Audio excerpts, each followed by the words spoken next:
किसी भी देश के लिए सबसे खतरनाक परिस्थिति क्या हो सकती है? कब कोई देश पूरी तरह खत्म होने या बर्बाद होने की स्थिति में आ जाता है? सबसे खतरनाक स्थिति होती है जब उस देश का युवा कहने लगे, यह देश बदलने वाला नहीं है। जब युवाओं की सभी उम्मीदें अपने ही देश में खत्म हो जाए, जब उन्हें लगे कि देश का भविष्य सुरक्षित नहीं है, तब वो अपने देश को मुश्किलों से निकालने के बजाय, अपनी मातृभूमि को बदलने के बजाय अपना ही देश छोड़ देने का विकल्प चुनने लगता है। कुछ ऐसा ही हाल इस वक्त दुनिया के एक देश मोरक्को का है।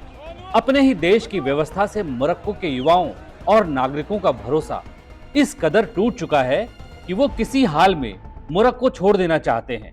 और जाना कहां चाहते हैं? पड़ोस के देश स्पेन। स्पेन के स्यूटा शहर की ये तस्वीरें पूरी दुनिया ने देखी। कईयों ने 5 से 6 घंटे समंदर में तैरने का जोखिम उठाया, कुछ की जान भी चली गई। कईयों ने स्पेन की आर्मी की गोलियां झेलने का खतरा मोल लिया।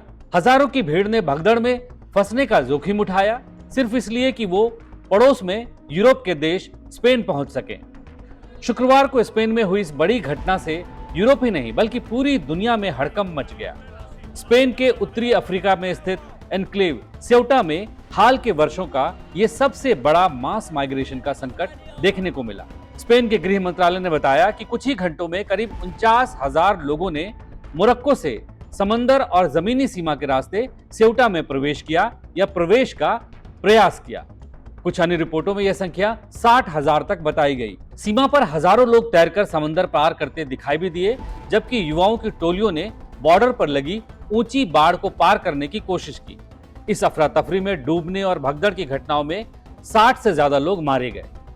जरा सोचिए, अपने देश को छोड़ देने की जिद में 60 से ज्यादा लोगों ने, जिनमें ज्यादातर युवा थे, जान गंवा दिए।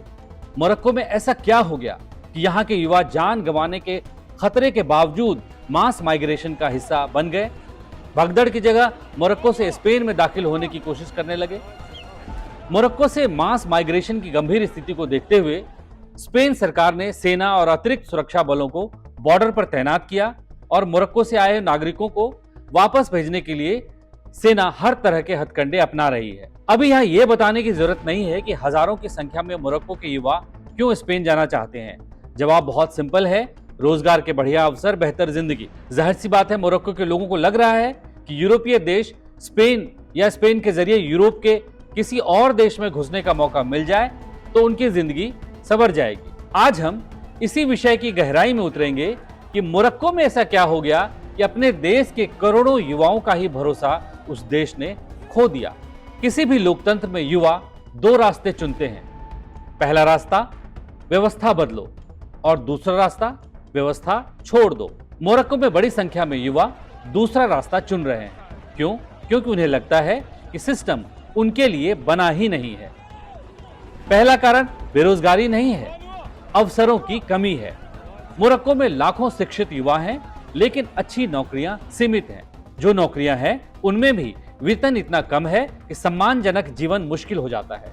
युवाओं को लगता है कि यूरोप में मजदूरी भी करेंगे तो अपने देश की डिग्री वाली नौकरी से ज्यादा कमाएंगे। इसलिए उनके लिए स्पेन सिर्फ एक देश नहीं, एक सपना है। दूसरा कारण, व्यवस्था पर भरोसा खत्म हो जाना है। जब लोगों को लगता है कि मेहनत से ज्यादा महत्व पहचान का है, योग्यता से ज्यादा महत्व संपर्कों का है और आम नागरिक की आवाज सत्ता तक पहुंचती ही नहीं, तब लोकतंत्र धीरे धीरे, चुनाव तो रह जाता है लेकिन उम्मीद खत्म होने लगती है। और जब उम्मीद खत्म होती है तो पलायन शुरू हो जाता है। तीसरा कारण, सोशल मीडिया ने सपना बेच दिया। आज हर युवा इंस्टाग्राम और टिकटॉक पर यूरोप देख रहा है।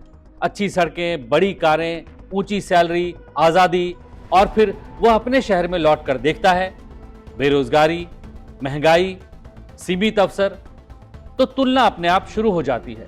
कई बार यह तुलना अधूरी होती है, लेकिन सपना इतना बड़ा बन जाता है कि समंदर भी छोटा लगने लगता है। चौथा कारण, व्यवस्था बदलने की कीमत बहुत बड़ी है। आप सोच रहे होंगे, अगर मोरक्को के युवा परेशान हैं तो आंदोलन क्यों नहीं करते, व्यवस्था क्यों नहीं बदलते? क्योंकि कई युवाओं को लगता है कि व्यवस्था बदलना बहुत लंबी और अनिश्चित लड़ाई है। लेकिन देश छोड़ना शायद जल्दी परिणाम दे सकता है। यानी आवाज उठाने की जगह एग्जिट यानी बाहर निकल जाना ज्यादा आसान दिखता है। यह किसी भी समाज के लिए सबसे बड़ा खतरा होता है। पिछले कुछ वर्षों में मोरक्को में लगातार सूखे ने भी कृषि और ग्रामीण अर्थव्यवस्था पर गहरा असर डाला है। इससे रोजगार के अवसर और घटे हैं। रिपोर्टों के अनुसार आर्थिक दबाव, युवाओं में बढ़ती बेरोजगारी और भविष्य को लेकर निराशा ने पलायन की इच्छा को और तेज कर दिया है। इतिहास बताता है कि जब भी किसी देश का युवा अपने भविष्य की कल्पना अपने देश में नहीं बल्कि दूसरे देश में करने लगे तो यह सिर्फ माइग्रेशन का मुद्दा नहीं रहता, यह देश में गवर्नेंस का इंडिकेटर बन जाता है। भारत में भी अक्सर कहा जाता है ब्रेन ड्रेन रोकिए, लेकिन ब्रेन ड्रेन कानून से नहीं रुकता। वह तब रुकता है जब युवाओं को लगे कि उसके सपनों का सबसे अच्छा मंच उसका अपना देश है।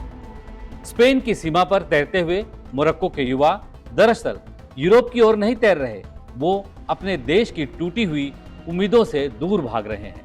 और किसी भी देश के लिए इससे बड़ा खतरा कोई और नहीं कि उसका युवा यह मान ले कि इस व्यवस्था को बदलना मेरे बस की बात नहीं है। जब युवा व्यवस्था सुधारने के बजाय देश छोड़ने लगे तब संकट सीमा पर नहीं व्यवस्था के भीतर पैदा हो चुका होता है। आपको ये वीडियो कैसा लगा आप कमेंट बॉक्स में लिखिए और लाइक शेयर जरूर करिए। धन्यवाद।